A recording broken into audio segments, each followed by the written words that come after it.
Next segment here. Every week there's always some good play calls that you can usually find your way through, and I like to pick out the best one. Unfortunately, this week there's no play calls because it was a tough week on the play call front, folks. Not an easy one, not at all, to find a good one. And I thought what stood out, and a couple people told me this as well, so it wasn't just to my eyes on this one, but you saw some real neutered drives from the Seahawks to start things out. The straight passes on the first drive, lack of running, lack of creativity that we've continued to see, lack of really much motion and moving parts and things that we thought we'd see from the Husky offense. What's part of what made the Husky offense stand out from a spread style conceptual system is the variety of ways they could attack you, is how unpredictable snap in and snap out they could be from where they would be trying to attack you on the football field. And you've lost a little bit of that feeling here as Grubb has made this transition here to the NFL level. But on that third drive, everything just locked in like a key going into the lock, and you were able to turn it. And I don't know what Grubb did on that one drive where everything just suddenly, it was like he was realizing he was Neo in the Matrix and he could suddenly dodge bullets all of a sudden. But the play calling was exactly what you had seen from prior years in watching the Huskies play there with Grubb. And this one play call here is going to be exactly what I'm talking about within that. They're moving down the field. They've already used a lot of motion here in how they've rolled. And what I really want you to get caught up on here is they're going to do this, is how you have the defense on this for the Bills, who on this day were able to see so many different things coming from a mile away. When you're going to run it, not only did they know you're going to run it, you saw their defenders taking 1, 2, 3 steps towards where the run play was going oftentimes. Well, here you can already see before I start this clip, you've got the linebacker pointing, you've got other linebackers still moving, and this is just with the threat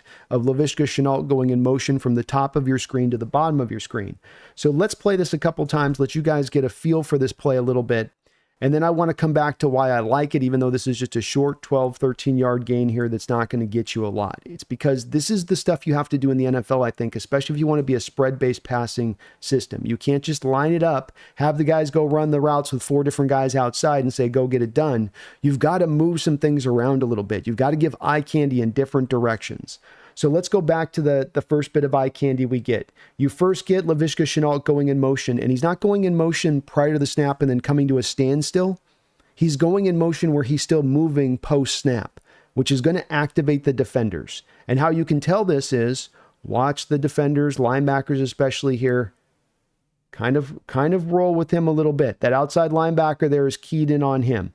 And then see even here, so the first line, let me go this way. The middle linebacker doesn't bite, but essentially, or since the Mike linebacker does bite, but the other linebacker essentially goes for the run fake. But you have sort of 2 fakes going here at once.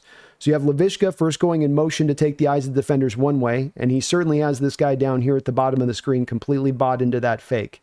This defender's quasi kind of into what's going on with Laviska. You can see his eyes kind of there, and then this linebacker is totally keyed into Walker in the play fake here. So what you then get, as you can see, see that bounce forward there, but the linebacker, look at me, false steps you get him to take. And where he's clearing out of that zone that eventually gets vacated for your tight end to run through. Because then he's scrambling back to get into position. But this whole play, this Buffalo Bill defense, in my opinion, was scrambling to get back into position because of all of the initial movement of Laviska, the play action then to Kenneth Walker. The Seahawks right now, I think, are something like 32nd in play action rate in the NFL and how often they really go to it. And when you combine that up with pre-snap motion and pre-snap motion that's actually moving at the snap, this is the type of stuff I thought we were going to get for Grubb. And then you end up with somebody, what? Wide open.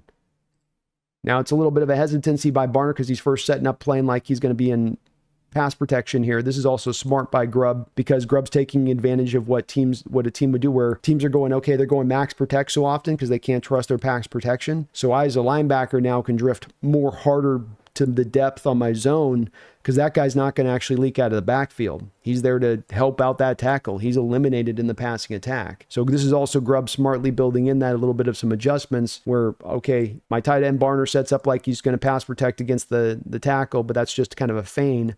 And we're going to come back to him leaking back out. But I love the pre-snap motion here. This was all over this drive. Beautiful play call. Well done. Just a little play call. Just a little play call that just hit a little different. This one hit different.